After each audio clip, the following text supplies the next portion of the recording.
Nah, di antara pelajaran yang pernah disampaikan oleh Nabi yang diajarkan kepada Muadz bin Jabal, ya Muadz, atau kama qala Rasulullah sallallahu alaihi wasallam, wahai Muadz, u'allimuka du'aan, aku akan ajarkan kepadamu satu doa. Ya, dan jelas kalimatnya. Bisa mengentaskan kesulitanmu, utang-utangmu, dain kalimatnya tuh, walaupun itu sebesar Jabal Uhud, gunung Uhud. Ya, Masya Allah. Ya, Muadz, maukah engkau aku ajarkan satu doa yang kalau engkau baca itu, engkau punya utang, terjebak dalam satu kondisi, ya, walaupun sebesar gunung Uhud, Allah akan melapangkannya. Ya, teman-teman yang pernah umrah, pernah haji, tahulah seperti apa gunung Uhud itu. Ya, panjangnya luar biasa dan seterusnya. Itu ilustrasi. Ya, bukan berarti harus segunung Uhud begitu. Gambarannya sebanyak apapun. Kalau benar-benar kita terkoneksi dengan Allah, bukankah Allah Maha Kaya, Maha segalanya, yang mudah mengangkat, mudah menurunkan, mudah memberi, mudah juga menghilangkan sesuatu, mengangkat yang baik, memberi yang baik, menghilangkan yang buruk, gitu kan? Dan seterusnya. Maka Muadz tentu mengiyakan, dan Nabi kemudian sallallahu alaihi wasallam memberikan petunjuk doanya, gitu kan? Maka beliau memulai dengan Allahumma, gitu kan? Kalau kita baca ayatnya kan qulillahumma, ya. Nah, kita bisa bacakan langsung potong dari kata Allahumma-nya berdasarkan pengajaran dari Nabi sallallahu alaihi wasallam kepada Muadz bin Jabal. Itu bisa dicek di hadisnya. Allahumma malikal mulki. Coba buka mushafnya ya. Buka mushafnya. Teman-teman buka mushaf ini, mushaf masing-masing di rumah, cari Quran surah ketiga Ali Imran ayat 26. Kan kata kulnya di situ, kalau kita baca Quran harus dibaca semuanya. Qulillahumma. Tapi kul itu kan katakan, ya, perintah Allah kepada Rasulullah. Nah, kita bisa dalam konteks berdoa, kita bisa langsung bacakan dari Allahumma-nya. Allahumma malikal mulki. Saya ulang ya. Allahumma malikal mulki tu'til mulka man tasha wa tanzi'ul mulka mimman tasha wa tu'izzu man tasha wa tudhillu man tasha biyadikal khair innaka ala kulli syai'in qadir. Jadi dimulainya dari Allahumma-nya sampai ke ujung ayatnya. Sudah? Dah ya? Kemudian teruskan Rahmanad dunya, Rahmanad dunya. Saya tulis ya, teman-teman itu bisa screenshot ya.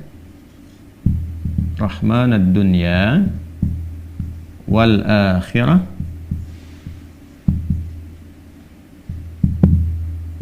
Rahmanad dunya wal akhirah wa rahimahuma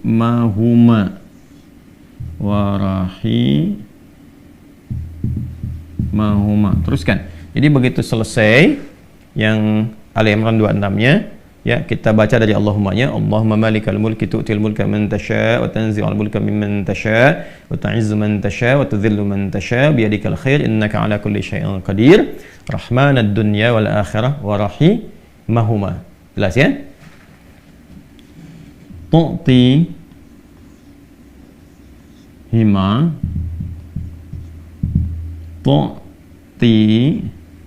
hima, itu kan? Man tasha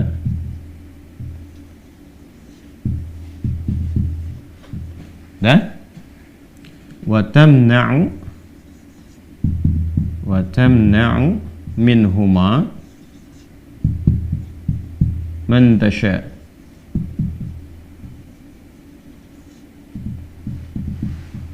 Dah?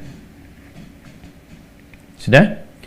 Rahmanad dunya wal akhirah wa rahimahuma, asalnya ya Rahman, ya Rahmanad dunya wal akhirah. Karena kita ingin cepat. Biasanya kan orang memohon tuh kalau punya utang pengen cepat dilepaskan kan? Maka caranya biasanya dilepaskan huruf ya-nya dan menunjukkan ini fathah untuk menunjukkan ada ya sebelumnya.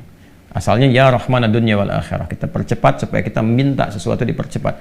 Rahmanad dunya wal akhirah wa rahimahuma tu'tihima man tasha wa tamna'u minhuma, ya kan? Man tasha. Allahumma malikal mulki tu'til mulka man tasha. Ya Allah yang menggenggam segenap kekuasaan, Engkau memberikan kekuasaan pada siapa yang Engkau kehendaki. Wa tanzi'ul mulka mimman tasha, dan juga mencabut, mengambil kekuasaan dari siapa yang Engkau kehendaki. Wa tu'izzu man tasha, Engkau mengagungkan, mengangkat siapa yang Engkau kehendaki. Wa tudhillu man tasha, dan Engkau bahkan merendahkan di antara makhlukmu yang Engkau kehendaki sesuai dengan hukum-hukummu. Biyadikal khair, segala ketetapan kebaikan dan segala kemuliaan ada dalam ketetapanmu. Innaka ala kulli syai'in qadir, hanya Engkau yang paling kuasa untuk menetapkan segala hal.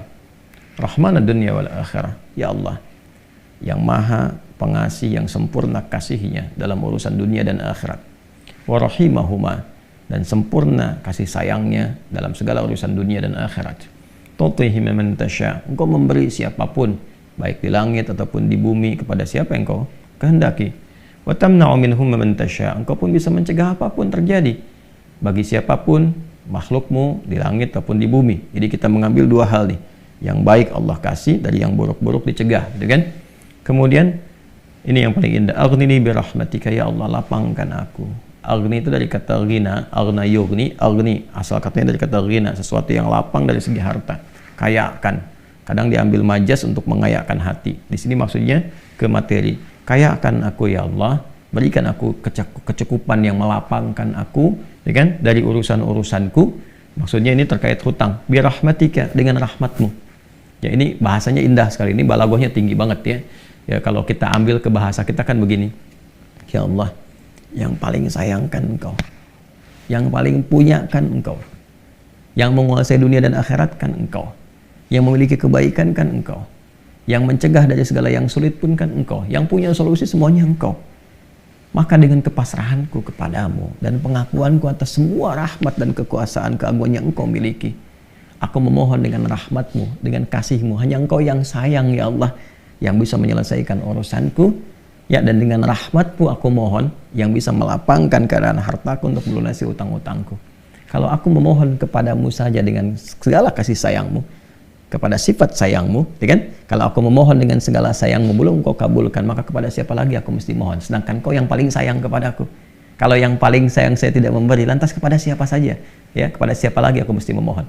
Maka aku mohon ya Allah, lapangkan keadaan diriku dengan sayangmu itu, sehingga aku tidak memohon dan meminta lagi kepada selainmu. Ini ya, aghnini bi rahmatika an rahmatin man siwak. Ya Allah, semua orang sudah mengatakan nggak bisa, ini nggak mungkin, ini nggak mau, itu tidak. Maka aku memohon kepada yang paling sayang kepada aku.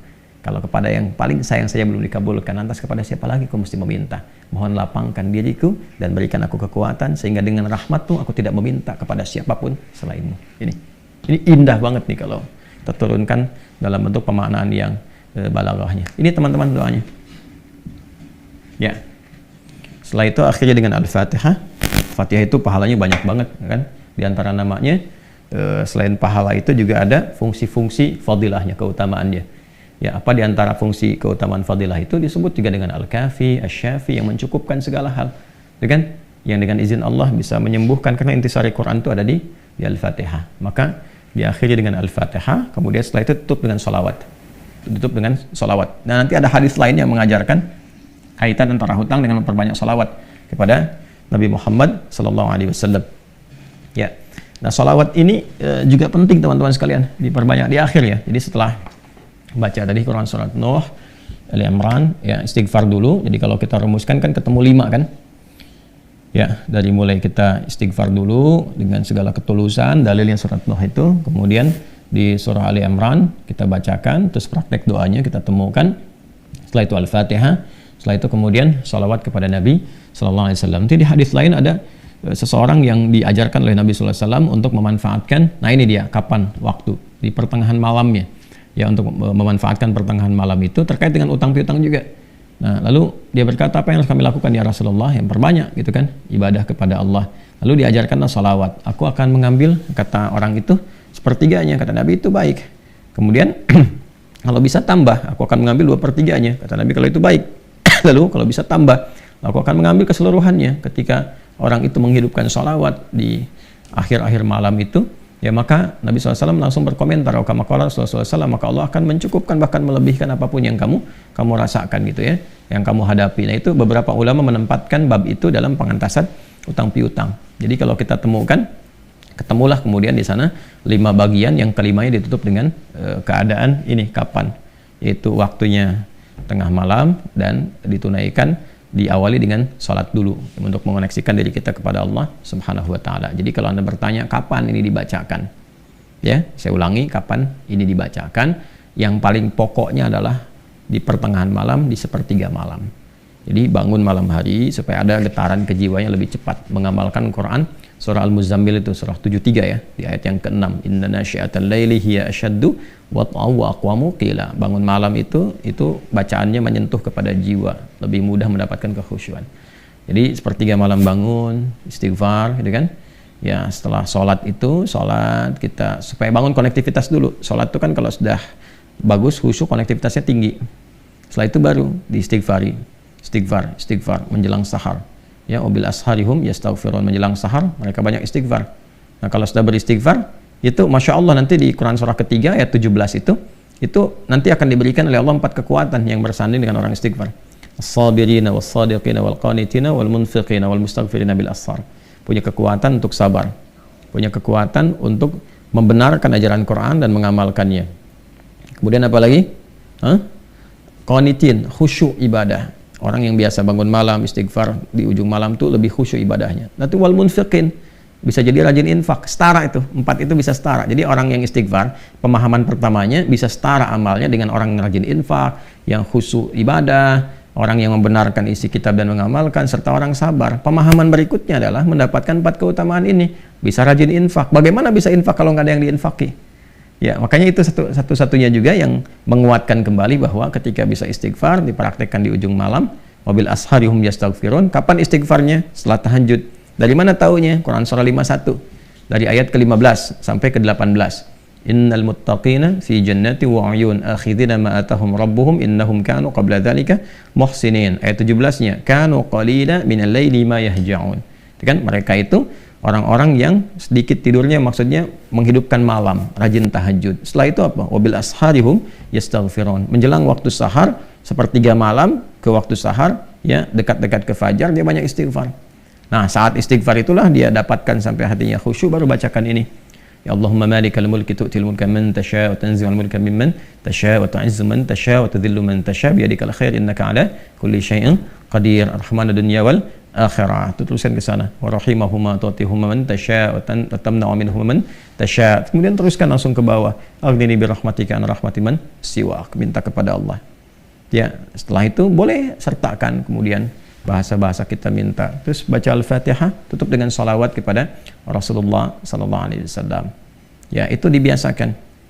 Nah, sampai mendapatkan kekuatan, tapi bukan berarti tidak berikhtiar. Setelah itu ikhtiar tetap.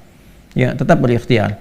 Ya, bagaimana cara berikhtiarnya? Ya, itu bisa kita bekerja dengan baik. Kalau nggak ada modal sama sekali, misalnya kita berikhtiar dulu dengan amal kebaikan. Datang ke masjid, berusaha rapi-rapi, gitu kan? Kemudian kita lihat ke DKM-nya misalnya mengajukan dulu permintaan. Nggak usah banyak-banyak pinjamnya. Pinjamlah misalnya 100.000, 200.000 atau 500.000. Kemudian setelah itu cari peluang-peluang misalnya di majelis-majelis ilmu, kan banyak orang belajar itu. Ya, belilah modal tertentu, beli makanan atau minuman. Terus kontak ke DKM-nya, sampaikan.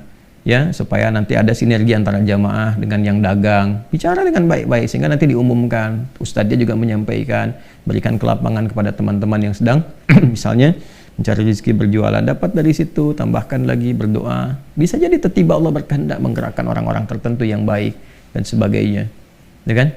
Jadi bukan datang ke ustadz untuk melunasi utangnya. Saya lihat beberapa teman-teman tuh kalau minta, saya terjebak riba gini, gimana solusinya? Mau minjam, mau minta dilunasin. Teman-teman saya itu udah tugasnya ngajar. Kalau antum tanya doa saya jawab, tapi ya, kalau urusan dunia carilah gitu kan, terkait dengan dunianya. Bisa antum ke Basnas, bisa ke bagian DKM masjid, bisa ke teman-teman pengusaha yang muslim yang baik-baik ya. Kalau saya kan ngajar gitu. Ya, kalau ada alhamdulillah, kalau ada gitu kan. Ya, kalau yang sifatnya terkait dengan bimbingan itu lebih utama.